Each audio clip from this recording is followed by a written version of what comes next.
Inflação. Eu tenho certeza que você já deve ter ouvido essa palavra. Quando liga a TV, quando lê o jornal, quando vai ao supermercado e nota que o preço de algum produto aumentou ou diminuiu. Enfim, essa palavra está presente no nosso cotidiano. Mas você sabe realmente o que é a inflação? Bom, nesse vídeo iremos apresentar seus conceitos, tipos e formas de combate. Conceito: a inflação pode ser definida como um processo persistente de aumento do nível geral dos preços, o que resulta em perda do poder aquisitivo da moeda.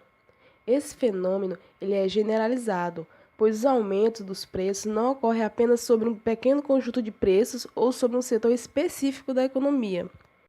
Significa um aumento simultâneo de um grande número de preços e traz grandes consequências políticas, econômicas e sociais. Efeito da inflação. O efeito da inflação sobre a distribuição de renda provoca a redução do poder aquisitivo da população que depende de rendimentos fixos, com prazo legal de reajustes. Um exemplo fácil são os assalariados, porque com a chegada de um novo reajuste, ficam com seu poder de compra cada vez mais reduzido. Os proprietários de imóveis também se prejudicam, mesmo que os seus imóveis se valorizem, pois quem são favorecidos nesse processo inflacionário são aqueles que têm renda livre, como firmas e especuladores. Sobre a alocação de recursos, o perfil de investimento dos agentes econômicos costuma ser modificado por esse processo inflacionário por conta da resistência que os investidores têm em alocar seus recursos, preferindo os de curto prazo ou até mesmo os especulativos. Já sobre o balanço de pagamentos, o efeito da inflação pode dificultar as exportações e estimular as importações, diminuindo o saldo da balança comercial, já que o aumento dos preços internos se dá em um ritmo superior ao aumento dos preços internacionais, e a partir daí podem ficar mais caros que os produtos produzidos internamente. Na tentativa de aumentar as exportações e diminuir as importações, o governo pode promover desvalorizações cambiais. Entretanto, pode encarecer importações de produtos essenciais e acabando por elevar os custos de produção e podendo passar esse aumento para os preços. Tipos de inflação. A inflação de demanda diz respeito ao excesso de demanda agregada em relação à produção disponível de bens e serviços, a oferta agregada. Simplificando, ela pode ser entendida como o dinheiro demais à procura de poucos bens.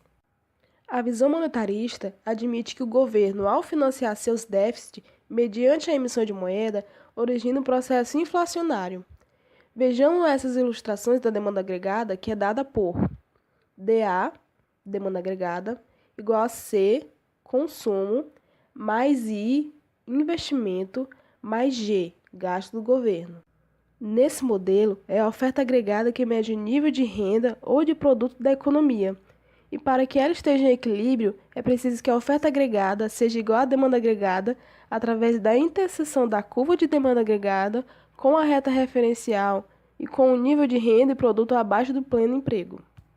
Então, quanto mais a economia se aproxima do pleno emprego, ou seja, à medida que ela se aproxima da fase de plena utilização da mão de obra e de outros fatores produtivos, menores serão as possibilidades de expansão rápida da produção, iniciando então a fase inflacionária. Assim, à medida que os fatores produtivos vão acabando, a pressão sobre o preço se torna cada vez maior.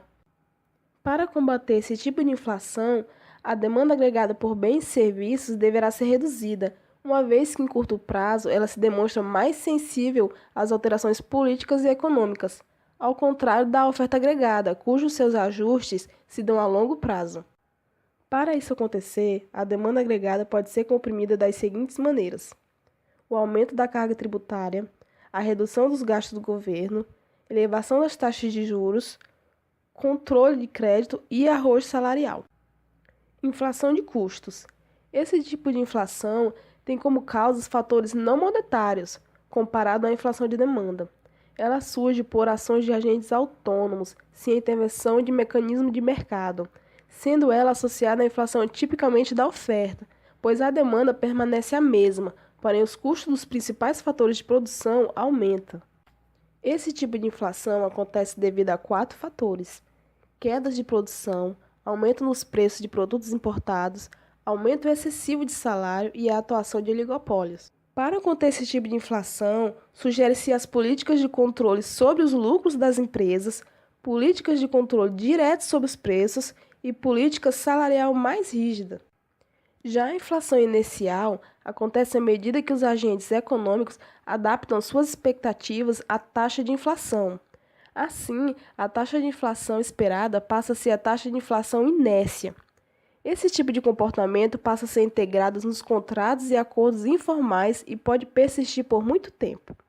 Como já explicado nesse vídeo, a visão monetarista explica que o desequilíbrio da política do governo de financiar seus déficits por meio da emissão de papel-moeda ocasiona a inflação, pois esse aumento na oferta de moeda pode provocar excesso de demanda por parte dos consumidores e empresários que se defrontarão com a oferta relativamente fixa em curto prazo, ocasionando a pressão da demanda sobre a oferta, desencadeando o processo de aumento de preços.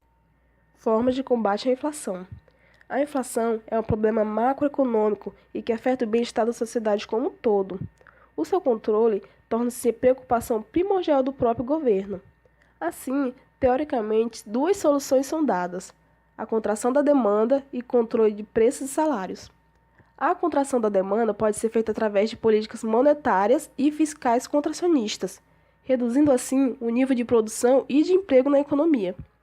Já o controle de preços e salários no curto prazo pode trazer resultados favoráveis, mas em longo prazo a tendência é que se crie uma inflação reprimida.